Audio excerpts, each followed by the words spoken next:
day and welcome to the third episode of the HEARTcare Podcast and Learn series. This coach podcast series will not only teach you about important concepts related to your workplace well-being, it will also prompt you to be physically active and mentally engaged.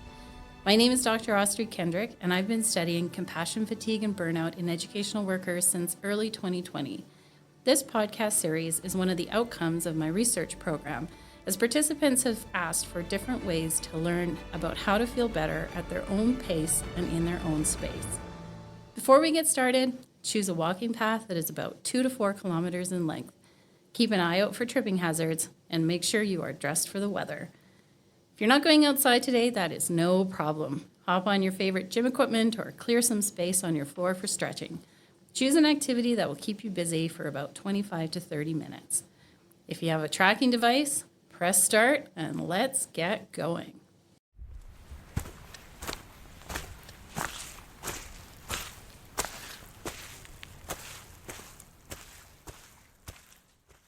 Today's episode will introduce you to HEARTcare, an evidence-based framework to help you understand and explore the supports and resources to create holistic well-being at work. HEARTcare can help you understand how to create safe and caring classrooms or a school culture for students and the adults who work with them.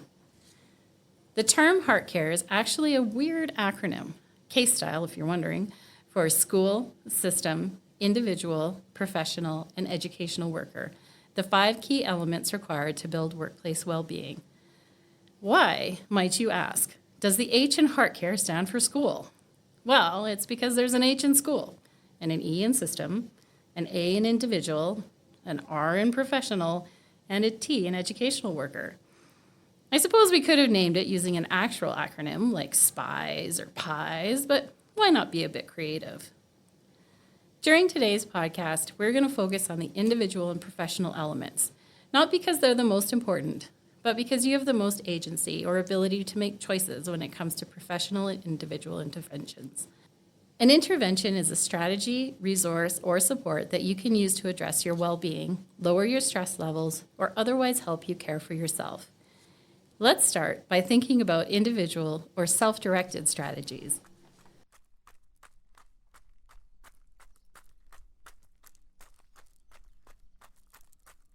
Self-directed strategies include working out at the gym, doing mindful breathing, listening to a HEARTcare podcast, cross-country skiing, praying, singing, doing a crossword puzzle, reading a book, or talking to your friend or spouse.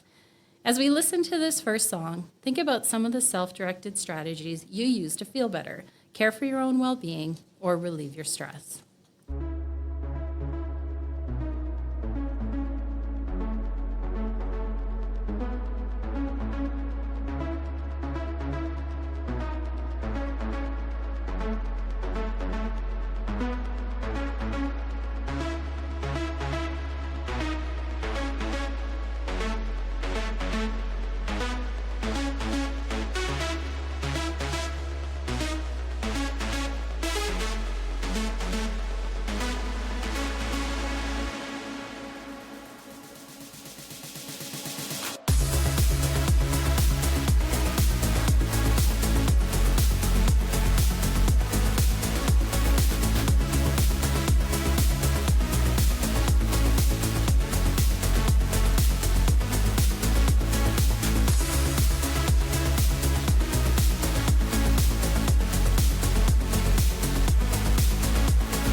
A mistake would be to rely only on individual strategies to manage workplace burnout or compassion fatigue.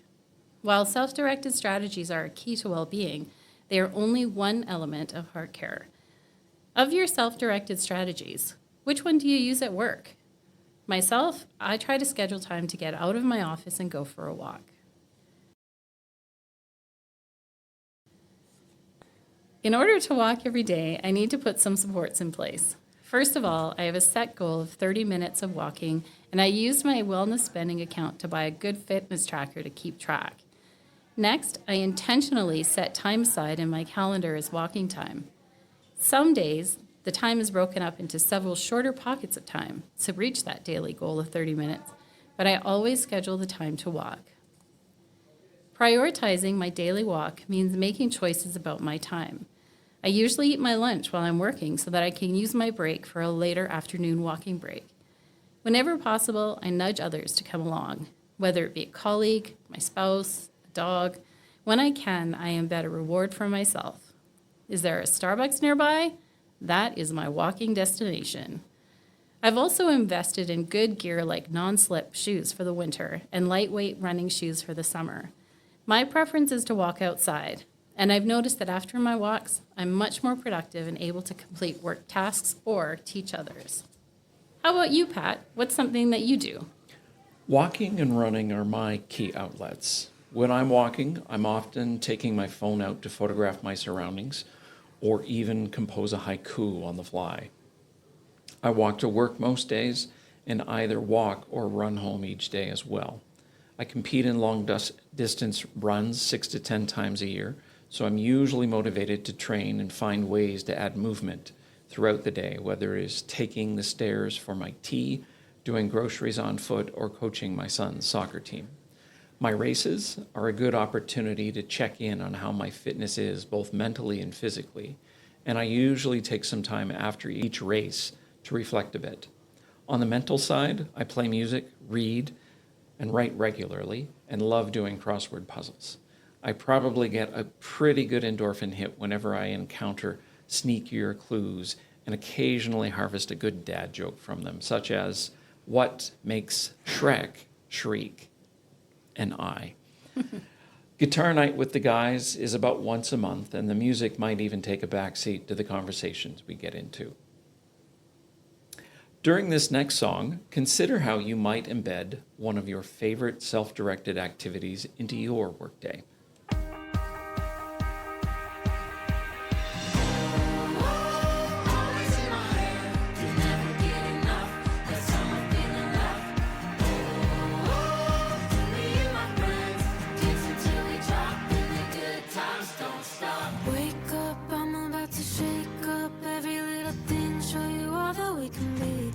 Dance in my glow.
Just don't stop. Alongside taking note of daily habits, you can promote your wellness by taking advantage of the professional supports and resources available to you. The professional element relates to the expert practitioners that you can access to support your well-being goals. You might have a family doctor, nurse practitioner, physiotherapist, or psychologist that you can access when you're concerned about your overall well-being. Or you might not. The aim of the professional element is to find and make appointments with professionals when you're feeling pretty good so that you don't have to try to access them or figure out how to access them when you're experiencing distress, pain, or suffering. The professional element of HEARTcare also contains the stigma attached to both seeking and taking help. In our research study, we learned that a very strong stigma is attached to taking time during the school year to attend doctor and therapist appointments. No one wants to take a sub-day because of the additional work of planning that's required to be away. But, as my colleague Joyce Sanada said, if you don't take care of your wellness, you will be forced to take care of your illness. So preventative care is incredibly important, as is making regular appointments with health professionals to ensure that everything is functioning properly.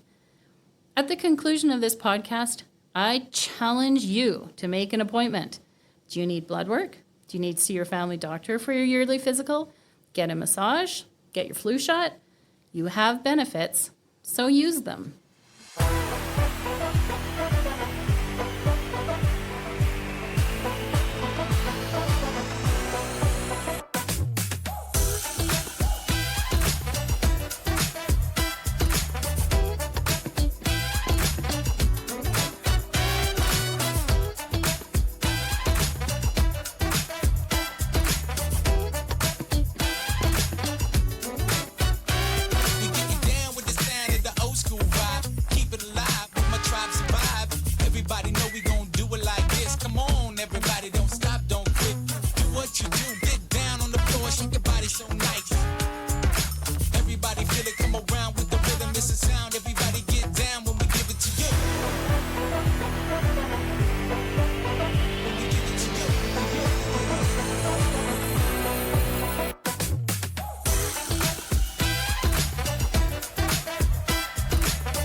Coast to coast, king to rock with the styles of most. Toast like bread inside your head, ear to ear with a ball or drag. It's like no one's watching you.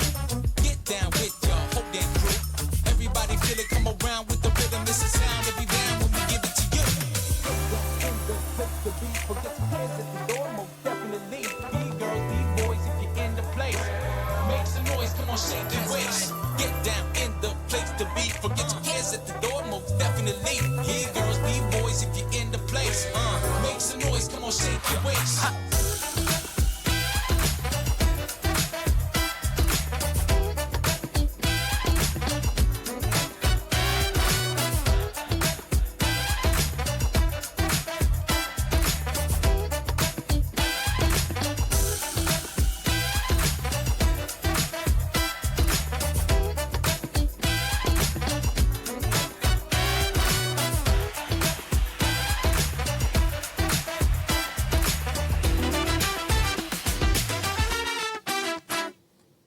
My good friend Nadine Halls has developed a HEARTcare plan to help her get through the school year.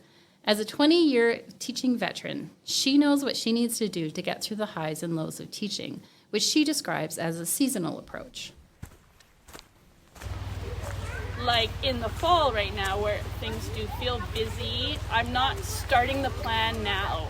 Like the plan is ongoing, and if the season comes and it lends itself well to that plan, like in the winter, I am more restful, I am more reflective, I do more journaling, I have different strategies for the winter than I do in the summer when I have more energy and I'm like have time off and I want to do a big trip, or I want to do a big backcountry hike, or I want to schedule some of those things through the year. And once I started looking at kind of more like that, it started to shift a little bit. Like I would schedule my oil change for my truck routinely throughout the year, and I had that mileage, and it was like, you got to get your car in, and I'd be like, and I'm scheduling my counseling session because I'm doing some mileage and I'm like putting some time in. And then I've got... On the HEARTcare Planning website, you can find booklets and templates to get you started with developing a HEARTcare individual plan for well-being as your first step towards creating a safe and caring classroom culture,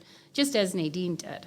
As they say on airplanes, put on your own oxygen mask first before you can help others. As we go into the final song, think of a metaphor that describes the school year for you. Nadine speaks about the seasons, and I like to think of the school year as an ocean. As we all know, the school year runs from August to July. So here's how I think of managing the year. In August, I have time to fully relax. I'm basically on the beach, far away from the school and the students, and just enjoying time with friends and family. In late August, when those horrible back-to-school commercials start, I start to walk towards the water and notice the waves are pulling back, exposing the sand. Uh-oh, time to plan out my timeline and make some appointments for the year.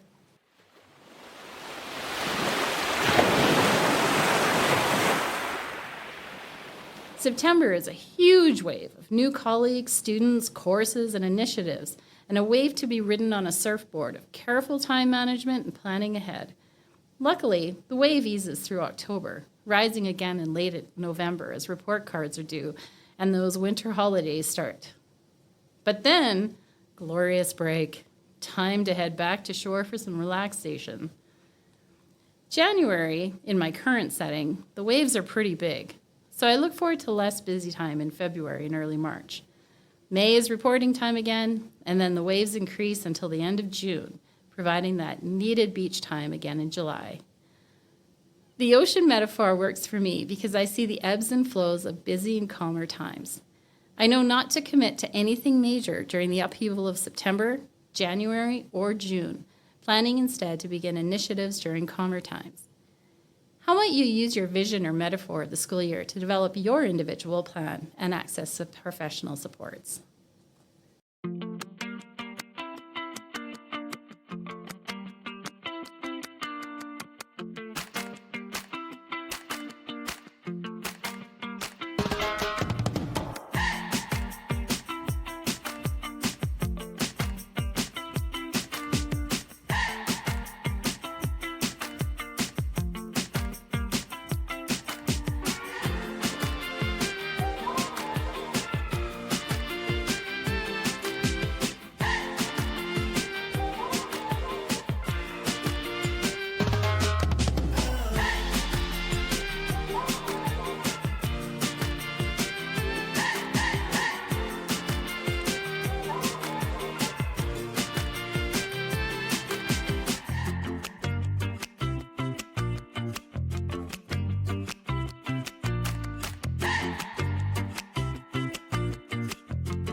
You should be making your way back to your home base.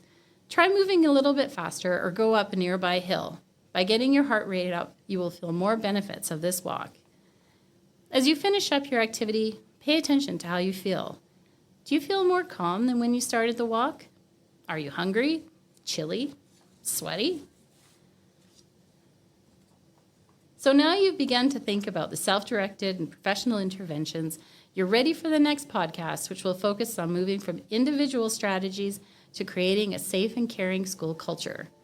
Until that time, visit the HEARTcare Educators website, www.heartcareeducators.ca, for more information and resources. And in the words of Brandy L. Bates, some roses grow through concrete. Remember that. See you next time.